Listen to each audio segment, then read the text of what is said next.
Yo, how's it going, everybody? Welcome to Lycan Studios. Today we're actually going to be taking a look at episode 2 of Game of Thrones season 8. So I dropped episode 1 reviewing the possible leak yesterday, and it has done absolutely amazing. So thank you guys so much for watching. Real quick, I just want to clarify that this is not a definitive leak. It's just something that was posted on Reddit, and it looks really good. I'm not gonna lie. Like episode 1, I couldn't really find anything wrong with it. So we're gonna go ahead and break down the leak for episode 2 to see if we can kind of tell if anything's a little off. Bran tells Jon that he is a Targaryen named Aegon. He is the son of Rhaegar Targaryen and Lyanna Stark and the heir to the Iron Throne. Jon says he has no desire to sit on the Iron Throne. He also says Ned will always be his father. Jon decides not to tell Daenerys what Bran told him. Tyrion receives a letter from King's Landing. Cersei says she will be sending the Golden Company, who will be led by the Mountain. They will be coming to Winterfell to join the fight against the Army of the Dead. Jaime Lannister also arrives at Winterfell to help join the fight against the Army of the Dead. Jon goes to Bran in the Godswood. He asks Bran if he can see the Night King the same way he did at the Wall. He wants to know the Night King's movements.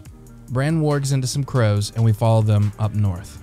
The Night King and his army are approaching the Last Hearth. The castle is then completely overran by whites and is destroyed by the Night King and Viserion. Bran leaves the vision shaken up. He tells Jon what he saw, and Jon then tells Gendry to make as many weapons as possible, for they will need them very soon. Cersei Lannister loses her baby due to a miscarriage. It further proves Maggie the Frog's prophecy. Cersei is utterly devastated by this and what else the prophecy may have in store for her. The Golden Company begins to march north to Winterfell, led by the Mountain. They have dozens of ballistas with them in their party. Bran Stark has a vision about the Isle of Faces at the God's Eye. He tells Jon that he needs to go there. Bran leaves for the God's Eye. He is protected and carried by Northern soldiers. And that wraps up the leak for episode 2. So just like episode 1, it sounds really good, but I think with this one, there's a couple things that could be off if it kind of plays out this way. So right off the bat, just opening episode 2 with Bran telling Jon that he is a Targaryen named Aegon would be huge. He kind of needs to know early on just because he is the heir to the Iron Throne and he needs to figure out how he's going to tell Daenerys. In this rendition, obviously he doesn't tell her right off the bat, but I feel like in the show he may tell her just because they're getting really close, and that's a pretty important piece of information. But also, it will be kind of weird because this does make him the heir to the Iron Throne, whether he wants to be or not, and this could kind of trouble Daenerys a little bit.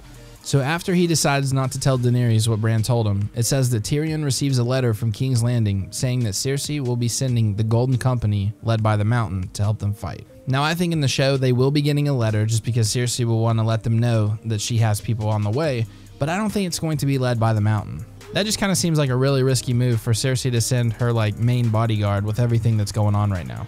Plus, he can't even talk. How's he going to lead somebody?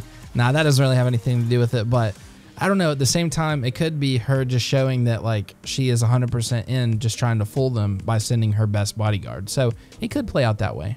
Then it comes to where Jaime Lannister arrives at Winterfell. Now I think this is going to be 100% something that's going to happen in the show.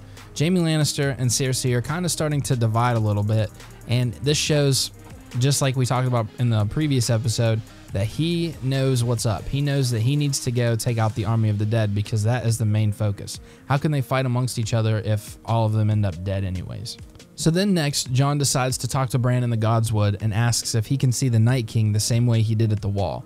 Now this is what's going to set up for the crazy ending that we talked about on my other channel. I'm not going to go into it too far right here because I want you guys to wait and see it in episode 6, but if this does play out the same way that we're talking about right now, the ending is going to be insane. Basically, the main thing that you need to keep in mind is this kind of would just set in the motion that Bran thinks that he can destroy the Night King with his abilities. So then after that, obviously Bran reports to Jon saying what he's seen. Jon then tells Gendry to make as many weapons as possible because they're going to need them soon. That kind of sets up the whole prediction that I was talking about in one of my last videos about how there's going to be a great battle at Winterfell during episode 3. So then something huge happens. Cersei Lannister actually loses her baby due to miscarriage. Now I think that this is actually going to further on fuel her fire to just wipe everyone out. It also pretty much helps further push on the prophecy that Maggie the Frog talks about, basically saying that Jaime is also going to kill her by strangling her, which I think is kind of what it talks about when it says Cersei is utterly devastated by this and what else the prophecy may have in store for her. So then it just talks about the mountain and the Golden Company moving north, but then the most important thing, Bran Stark has a vision about the Isle of Faces at the God's Eye, and he tells Jon that he needs to go there, and he leaves with Northern soldiers. So this kind of like marks the end of the beginning, which we'll talk about and we'll discover more on throughout the remainder of these episodes, because I don't want to ruin the ending for you if you guys haven't like really looked into it or not. I'm sure if you've clicked on these videos and stuff, you probably have, so I don't know. Maybe I could. I don't know. We're just going to wait and talk about it in episode 6 when it finally goes down, because it is insane. And I think that's probably what's going to happen. But anyways, if you guys enjoyed episode number 2, definitely let me know. We'll be taking a look at episode 3 in the next video. Anyways, this has been Lycan Studios. We'll see you guys later. Peace.